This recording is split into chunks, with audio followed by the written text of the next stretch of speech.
A bloodied hand bursts from the soil of Windsor Castle's royal gardens, clutching a smuggler's blade, inches from a maid's throat. Someone is guarding a secret worth killing for.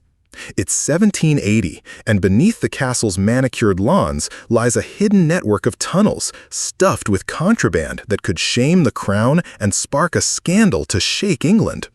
A gardener, a maid, and a mute stable boy stumble upon this deadly trade, thrusting them into a web of betrayal where one wrong step could bury them alive. The year is 1780, and Windsor Castle stands as a beacon of royal power, its golden stone towers gleaming under a late summer sun. King George III, battling bouts of illness, resides here, his court a swirl of powdered wigs and whispered politics. The castle's 13 acres are a fortress of tradition, but beneath its polished surface, secrets fester like weeds. In the sprawling gardens, where roses bloom and fountains sparkle, a young gardener named Eliza toils, her hands blistered from pruning hedges for the king's daily walks. At 23, Eliza is sharp-witted, her eyes scanning the grounds for more than stray leaves. She notices patterns, like the odd patches of disturbed earth near the East Terrace. Her life is one of backbreaking labor, her wages barely enough for a loaf of bread, her nights spent in a damp attic with other maids. Yet Eliza dreams of more, her mind alive with questions about the world beyond Windsor's walls. Eliza's closest companion is Mary, a maid who polishes the castle's endless silver and sweeps its marble floors. Mary, 19, is soft-spoken but fierce, her quick hands hiding a knack for picking locks, a skill learned from a childhood picking pockets in London's slums. Their unlikely ally is Jem, a mute stable boy of 15, whose silence masks a keen ear for the castle's secrets. Jem communicates with gestures, his eyes darting to every shadowed corner, his hands steady as he grooms the king's horses. Together, they form a quiet trio, bound by shared meals of stolen bread and a mutual distrust of the castle's overseers. Their world is ruled by Master Clement, the stern keeper of the grounds, whose ledger tracks every worker's move, his whip quick to punish a missed task. But it's Clement's late-night wanderings in the gardens that first catch Eliza's eye, setting off a chain of events that will plunge them into danger. It begins with a rose bush, uprooted in the dead of night near the castle's outer wall. Eliza, tasked with replanting it, finds the soil oddly loose, as if recently disturbed. Digging deeper, her spade hits something hard, a wooden trapdoor hidden beneath roots, its edges sealed with wax. Her pulse races. Windsor's gardens are no place for secrets. She fetches Mary and Jem, meeting them under moonlight in the herb garden, where the scent of lavender masks their whispers. Jem, with his small hands, pries open the trapdoor, revealing a narrow tunnel, its air heavy with the tang of salt and tobacco. Inside, they find a sack, brandy bottles, French lace, and gold coins, contraband worth a fortune. Smuggling, Eliza realizes, right under the king's nose. But whose?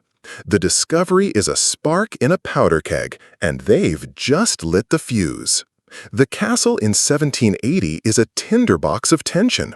George III's reign is shaky, American colonies are rebelling, and smugglers thrive on England's coast, dodging taxes to flood the market with illicit goods. Windsor, so close to the Thames, is a perfect hub, its grounds a maze of hedges and walls hiding secret routes. Eliza, Mary, and Jem resolve to uncover the truth, but every step is a gamble. They watch Clement, noticing his meetings with a cloaked figure near the Long Walk, their hands exchanging sealed packets. Mary, using her lock-picking skills, sneaks into Clement's quarters, finding a ledger listing deliveries to a mysterious gentleman of the north. Jem, silent but observant, spots a groom, Nathaniel, loading crates onto a cart at midnight, his eyes darting as if expecting trouble. The trio pieces together a chilling truth. A smuggling ring operates through Windsor, with Clement at its heart, funneling goods to nobles who profit from the crown's blindness. Their discovery is a double-edged sword.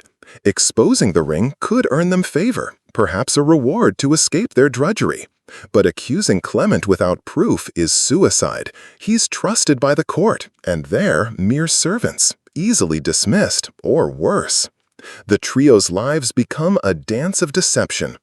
Eliza tends the gardens, her eyes on every disturbed patch of earth, her spade uncovering more hidden caches, silk, spices, even pistols. Mary sweeps the state apartments, eavesdropping on nobles' whispers, her heart pounding as she overhears a lord mention the North's shipment. Jem, unnoticed in the stables, watches Nathaniel, noting his meetings with a scarred man who smells of the sea. Each clue tightens the knot of fear, for the smuggling ring is vast, its threads reaching beyond Windsor to powerful men who'd kill to protect their wealth. The castle's rhythm offers no respite. A royal festival approaches, a celebration of George III's recovery from illness, with feasts and fireworks planned on the Great Lawn. The event is the smuggler's perfect cover. Crates of contraband can be moved under the guise of festival supplies. Eliza learns from a kitchen maid that Clement has ordered extra carts to the riverbank, claiming they're for wine. The trio decides to act. They must find hard evidence before the festival, or the smugglers will vanish, their profits safe. Eliza suggests searching the tunnel again, but Mary warns it's too dangerous. Jem, with a silent nod, points to a hidden gate near the home park, a smuggler's exit they've missed. Their plan is desperate. Infiltrate the tunnel during the festival's chaos, steal a crate as proof, and deliver it to the king's steward, Lord Harrow, a man known for his ruthless loyalty to the crown. The night of the festival is a blaze of light and sound. Torches flare, musicians play, and nobles laugh under a sky bursting with fireworks.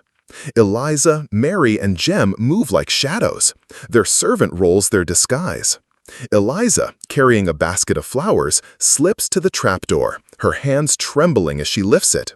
Mary, posing as a wine server, keeps watch, her lock-picking tools hidden in her apron. Jem, hauling hay to the stables, signals with a raised hand when the coast is clear. The tunnel is darker now, its air thick with the stench of damp wood and brandy.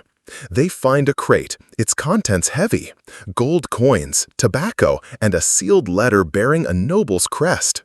But as they lift it, footsteps echo behind them. Nathaniel, his face twisted with fury, blocks the exit, a pistol in his hand. "You've dug your own graves," he growls, his finger on the trigger. The confrontation is a heartbeat from disaster. Mary, quick as a cat, hurls a bottle, shattering it against Nathaniel's arm. The pistol fires, the shot grazing Eliza's shoulder, blood soaking her sleeve. Jem tackles Nathaniel's legs, bringing him down, but the noise draws attention. Clement appears, his whip cracking as he shouts for guards. The trio flees, the crate too heavy to carry, their only hope the letter, which Mary clutches. They scramble through the tunnel, its walls closing in, their breaths ragged.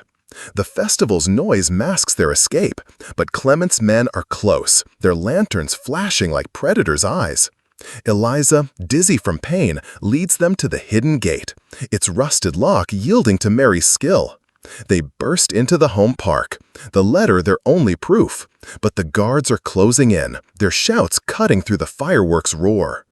In a desperate bid, they reach Lord Harrow's quarters, slipping the letter under his door before scattering. Harrow, a hawk-eyed man with a nose for scandal, finds the letter at dawn, its contents damning. A noble's name linked to the smuggling ring with dates and shipments. The festival ends, the court none the wiser, but Harrow acts swiftly. Clement is seized, his ledger confiscated, his protests ignored. Nathaniel vanishes, rumored to have fled to the coast. The noble, a minor lord with northern ties, loses his title, his disgrace hushed to protect the king's reputation. Eliza, Mary, and Jem escape punishment, their roles unknown, but Harrow's gaze lingers. They're marked, their futures uncertain. The smuggling ring collapses, its tunnels filled in, its crates burned. Windsor's gardens bloom again, their secrets buried. Eliza, her shoulder scarred, leaves the castle, her wages enough for a small plot far away. Mary joins a merchant's household, her lock-picking days over. Jem, still mute, stays in the stables, his silence a shield. The castle's records, obsessed with royal glory, ignore their tale. But the servants whisper of a gardener, a maid, and a boy who outwitted a ring of thieves. The festival of 1780 fades into history, but its shadow lingers, a testament to the courage of those who toiled in Windsor's shadow.